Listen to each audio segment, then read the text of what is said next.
Welcome back to the Workbench build. This is part 2, and to start this part, we're just going to be throwing some casters on here. I found these on Amazon. These are removable casters, so I can just mount this plate here on there, and most of the time this workbench isn't really going to move in my workshop, so I can take these off and I won't be tripping over them.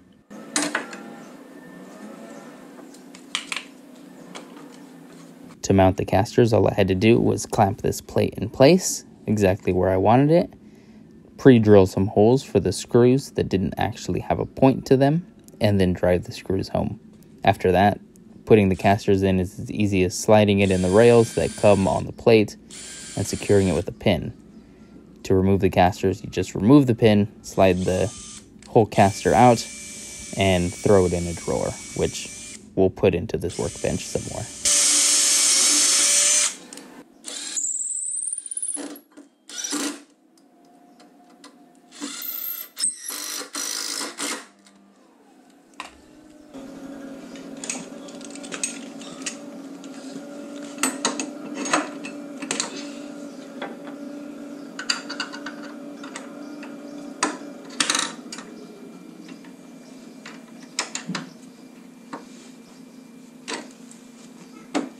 And it's as easy as that.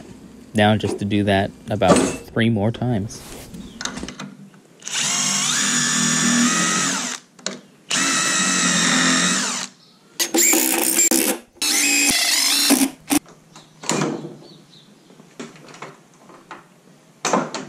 I will say, for a workbench that I said isn't going to move very much, it moved quite a bit during this build. Alright, now that we have some much needed mobility, we're going to cut some. I got some red oak. We're going to cut it down to rough length. And when I cut down to rough length, I like to cut things about 1 inch to 2 inches a bit over. That gives me some wiggle room in case I do make some mistakes, because everybody makes mistakes.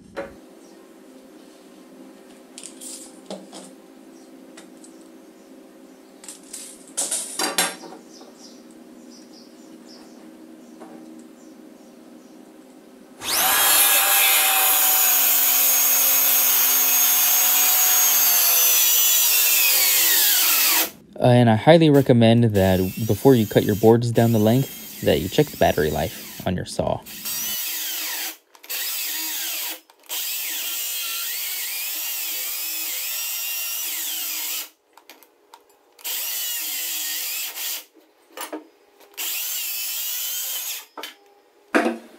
By the skin of our teeth. Alright, so I have a piece of MDF right here now that we've cut all of our pieces down to size. This is a piece that I usually use in conjunction with my planer, so that way I have one flat reference. I know MDF isn't warped or twisted or anything like that. So we'll set it down in here and we'll see if we actually need to use this or if we can just run them through how they are. So I'll just set my board down, and usually if it has any kind of twist, I'll just add some shims through and use some hot glue to secure it, so that way I can run this through as one big piece and it's referencing the bottom. But this actually doesn't have any twist whatsoever, and it's pretty stable, so I'm just able to run this through the planer and use the bottom as a reference and just clean up the top, and then I'll flip it over just to clean up this top. This is pretty clean already, but could always be better.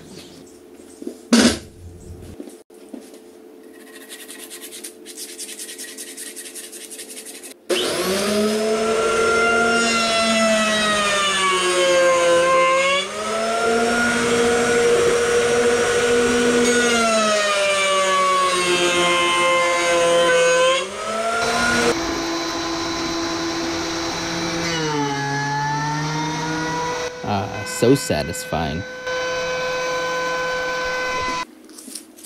Now for those of you without a joiner, this is how you get a clean edge on the side of your board. Use some double-sided tape and something you know is flat. I'm using a piece of MDF because that's what I have, and I'll use the MDF to just reference the fence, so that way I get a nice clean edge on one side. Then I can remove the board and use my now clean edge to reference the other side of the board.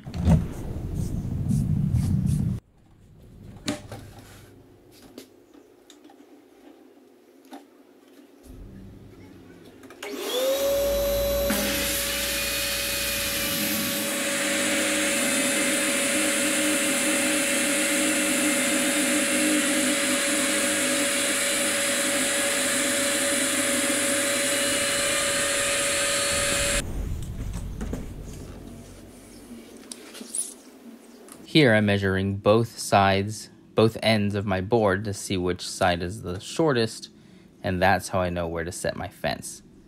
Right here it puts us at about 8 1/4. I'll set my fence to 8 1/4. I'll adjust my blade and I'll run it through, and now I'll have a perfectly parallel ends.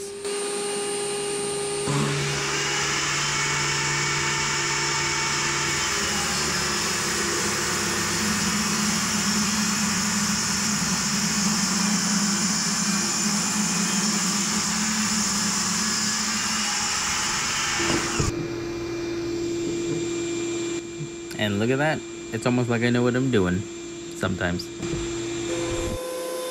Now we're going to use our table saw to resaw some boards. This is a trick that I actually learned watching YouTube videos. So I learned this from Mr. Jonathan Katz-Moses, who has no idea who I am, but he's teaching me new things every day. We're going to set this marking gauge just about close enough to 1 inch.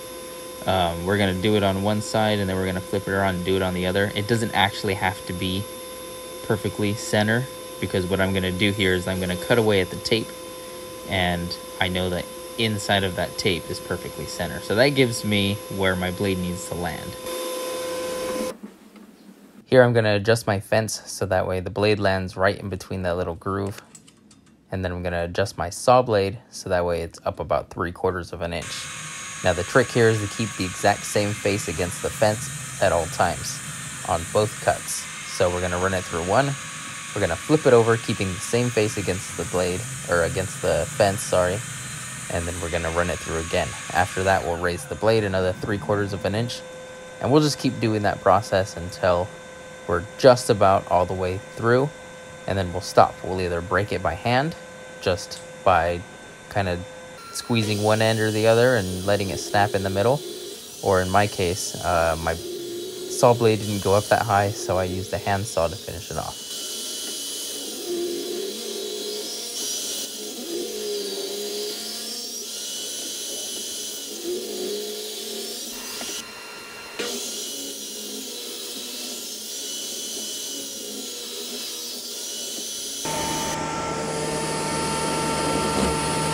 This part took absolutely forever, but thanks to movie magic, there you go. 2 beautiful boards, about 1 inch thick.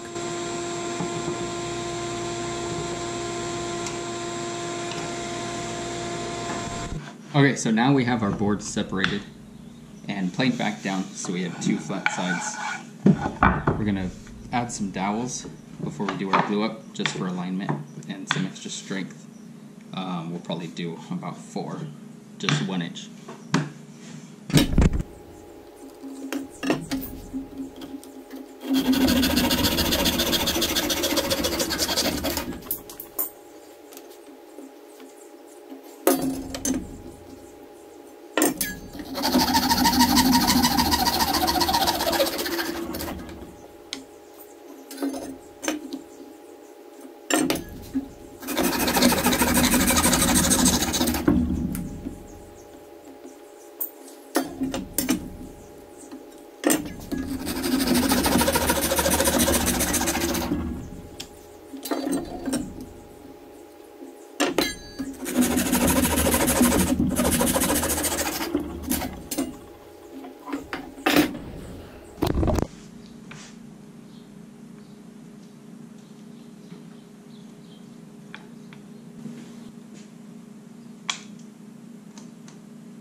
If you don't feel like spending $1,500 on a domino joiner, you can pick up this bad boy. I think it was like 60 bucks tops on Amazon.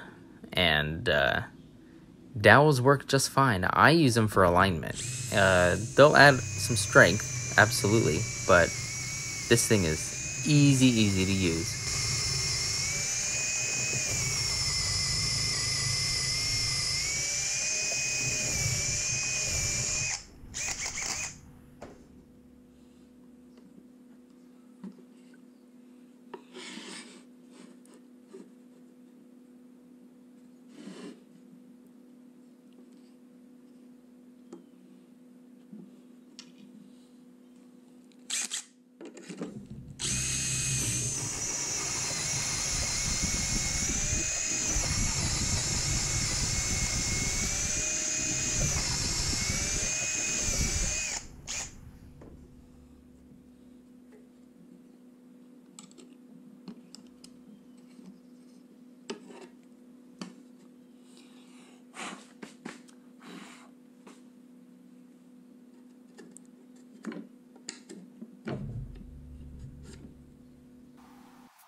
And now that it's time to do the glue up, unfortunately I didn't have clamps long enough, so I had to glue them up in 2 separate pieces while I waited for some stuff to come in, so that way I could set up my pipe clamps.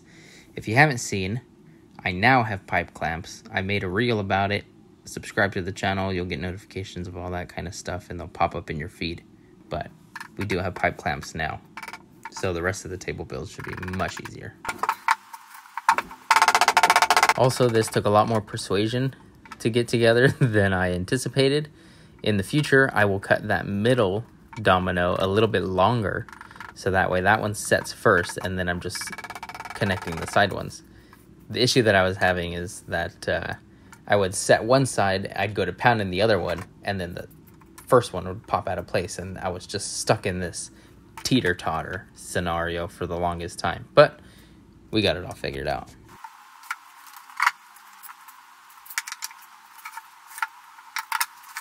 And while we're waiting for that glue to dry, let's go back in time a little. Hello, this is me from the past. I found this joiner on the side of the street for about 40 bucks, and it was in pretty rough condition, but never shy away from a good project. Let's see if we can get any use out of this thing.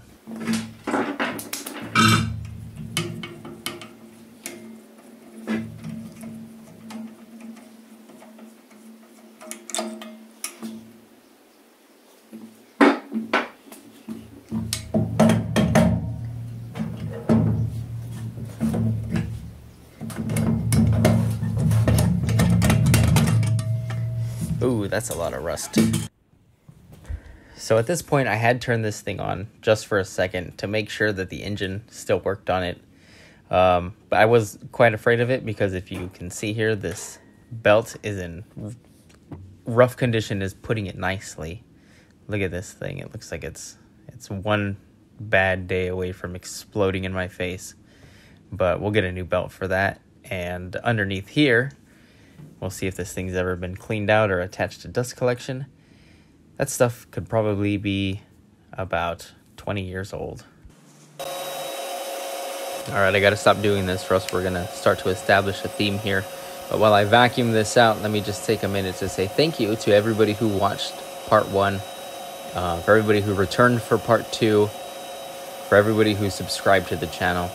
Absolutely nuts. We've gotten 200 subscribers in just about 3 weeks.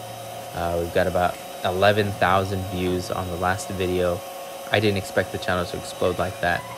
Watching this stuff vacuum up is super satisfying. I'm just noticing while I'm talking to you guys. But you guys are all awesome.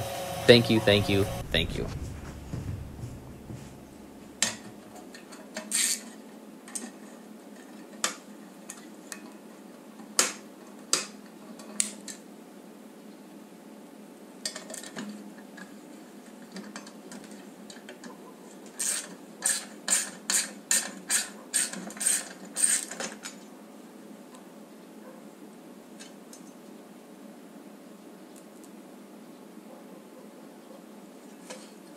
So when I say that this is me from the past, this is me from about 6 months ago.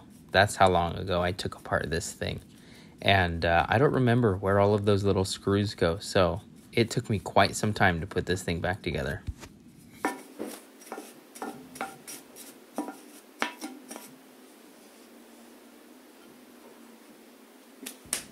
I've never actually done a restoration project. I watched a few YouTube videos and I took a shot at it. The things that I saw in other YouTube videos, they looked in way worse condition than this was, so that kind of lifted my spirits and gave me some confidence to just kind of spray some mineral spirits on here and take some steel wool and just clean it up. I did end up taking about, I think it was 400 grit sandpaper and sanding over the top, and that took just all of the extra away. This thing ended up coming out looking brand new. I added a new coat of paint and checked to make sure that everything was still dead flat, and it was. It was quite a project. I wish I had recorded more, but I didn't really know what I was doing, and I didn't want anybody watching my video and then thinking that I knew what I was doing and then starting their own project based off of the possible mistakes I was making, but it turned out quite well.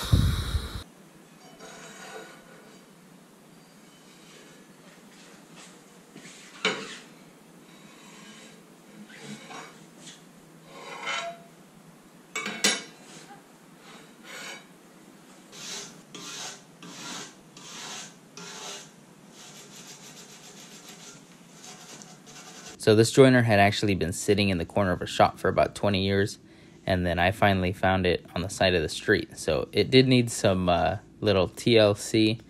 I just used a wire brush to get as much of the dirt and the rust off of it as I could.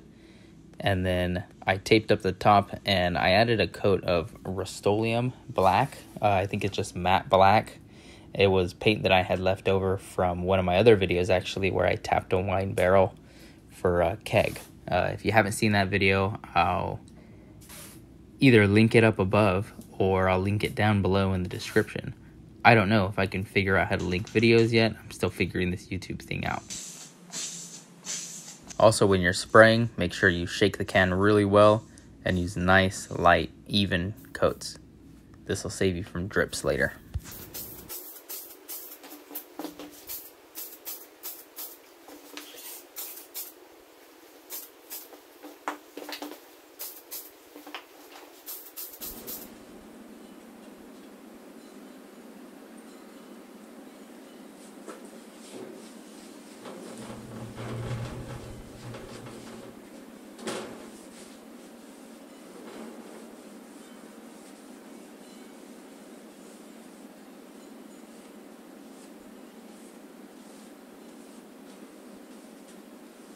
Once everything was dry, I just added this coat of paste wax and then buffed it with this fuzzy pad thing for my sander.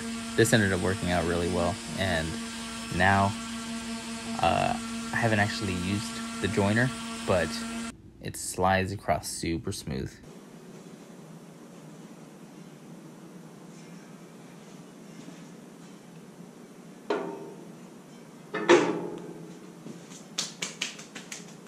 Well, I guess it's time to put this thing away and head back to the future.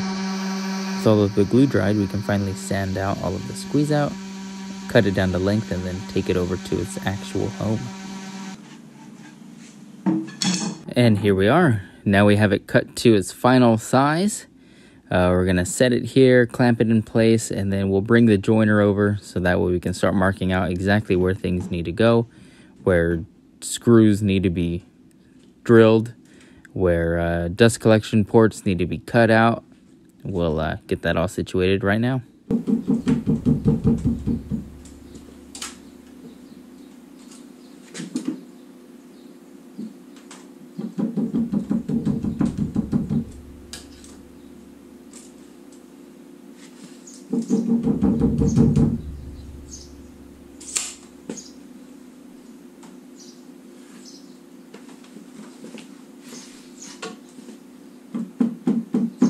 Once I got my joiner set exactly where I wanted it, I figured the easiest thing was to just trace it out with a pencil, marking all of the little screw holes, all of the little grooves, and then move the joiner out of place, which the joiner, by the way, is looking fantastic.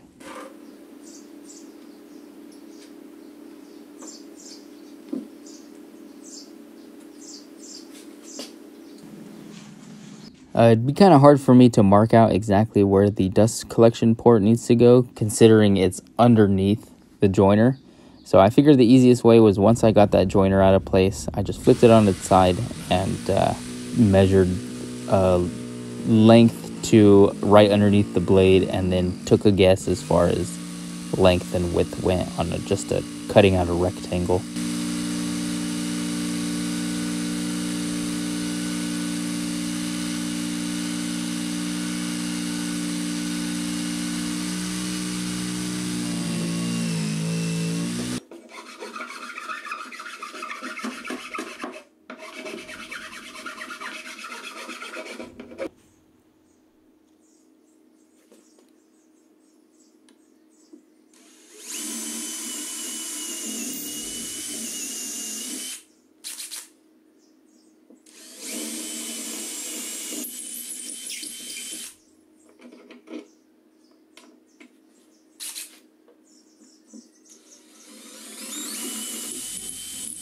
So when designing this workbench, I didn't take into account where the bolts were going to fit. Now to fix this issue, I'm going to use this long screw, which will not only secure the joiner down, but it'll also secure everything down to the frame.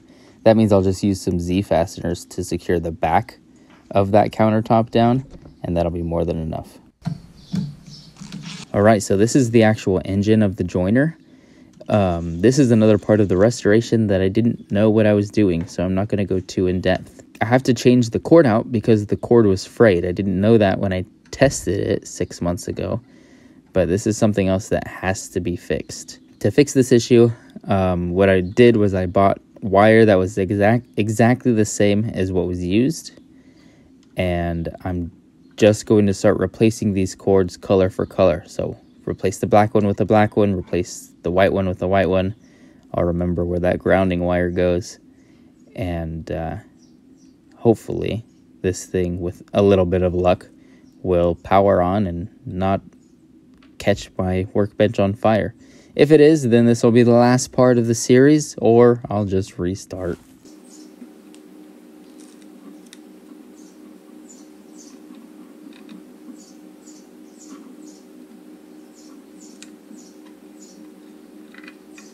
If you haven't noticed, I'm also switching those dusty old caps for some brand new ones, because I don't know if they've come out with new technology in the past 20 years, but newer's got to be better, right?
So here's another awesome Amazon find. This is a little outlet to replace the old one.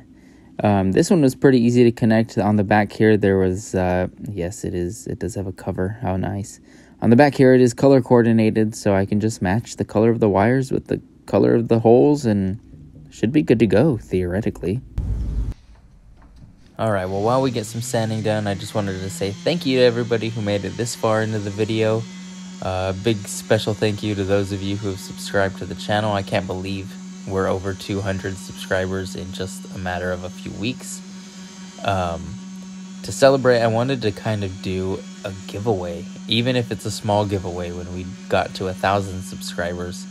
And then I also want you guys to comment down below and let me know if you like these longer videos or if you prefer that I keep them short.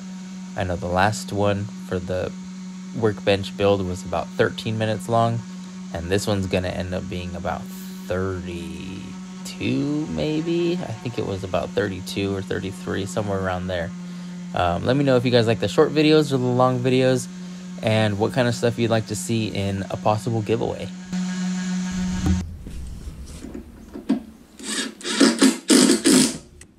Now with everything finally sanded down and then the joiner back in place, it was time to bolt this bad boy down. This made it feel super secure. I don't think I'll have any issues just adding a couple fasteners in the back and leaving the countertop like that. And then I started this vicious cycle of having to climb under the table.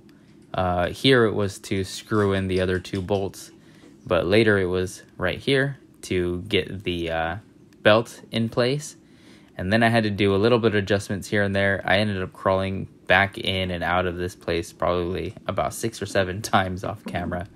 And man, I was sick of it.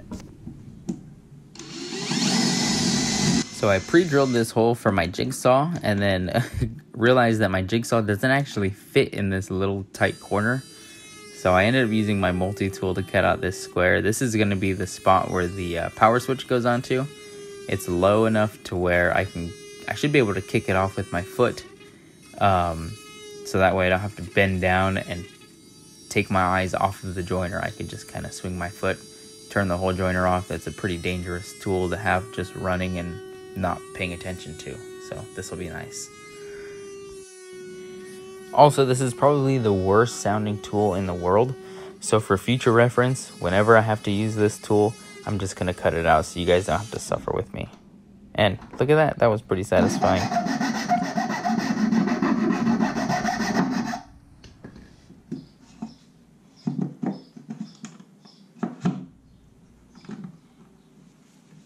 And I actually found this power switch. This is by PowerTech. Surprise, surprise, on Amazon. So if you guys are interested in any of these little things or any of the tools that I'm using, just let me know in the comments and I can link all of this stuff in the description for you guys. I haven't yet because I didn't know if anybody would actually be interested in it. And when you sign up for like Amazon links and stuff like that, there actually is a time limit. So if people aren't using your links, then they take them away from you and then you're ineligible, I think, to reapply for a little while. But if you guys want them, let me know and I'll link them down there for you.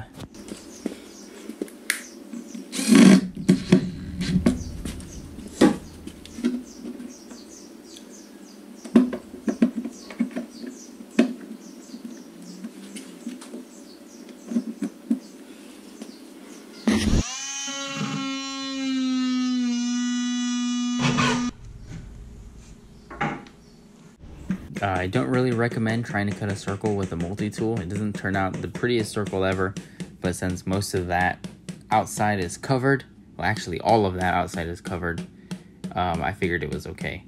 It also didn't cut the world's best circle, so this needed a little bit of persuasion to kind of get into its slot, but it all works out. I'll have to take it out anyway so I don't secure it with any screws, but you know, it's in there for now so that way we can test it. And since we're here, we might as well give it a test. We have power. Alright, you'll notice my hand is on the joiner here. That's okay. I don't actually have blades installed. And it looks like the kick to turn it off works just fine. Alright, well that's going to do it for this part. Kind of threw an audible. And we didn't get all of the tops done. But I think that having the joiner ready for us and working is going to help us a lot as far as saving time. And this is something that's kind of stressing me out because I didn't really know what I was doing. So we're gonna end it there. I like the dust collection built into it. That's gonna make me get dust collection system in the shop. Now I kind of have to do it because the vacuum is not gonna be good enough. Next time we'll finish up the table regardless. We'll add some paint and I'll see you in the next video.